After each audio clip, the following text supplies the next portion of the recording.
आठवण येते आहे। सध्या बातमी चालू आहे, सगळ्यांकडे मोबाईल आहे, ऐकला असेल,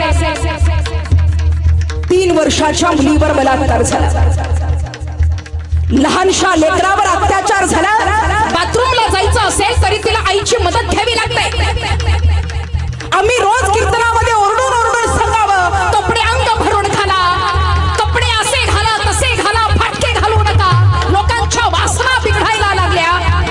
3 वर्षाच्या बाळाला आम्ही काय शिकवणार? साडी नेसून फिर। 3 वर्षाच्या लेकराला काय सांगायचं आम्ही?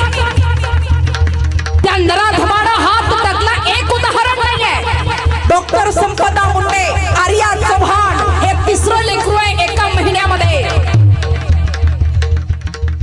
कसलाही विचार न करता, कसलाही मागचा पुढचा विचार न करता त्या हरामखोरानं आमच्या लेकरावर हात टाकला। आणि आम्ही जर गप्प बसत असू, दुसऱ्याच्या मुलीवर वेळ आली आहे, आज आमच्या लेकरावर वेळ आल्याशिवाय राहणार नाही, याचं भान प्रत्येकाला असलं पाहिजे।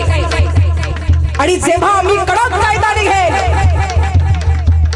आमच्या मुलीकडं वागड्या नजरेनं बघण्याची हिंमत कोणाची होणार नाही, जेव्हा आम्ही छत्रपती शासन लागू करू।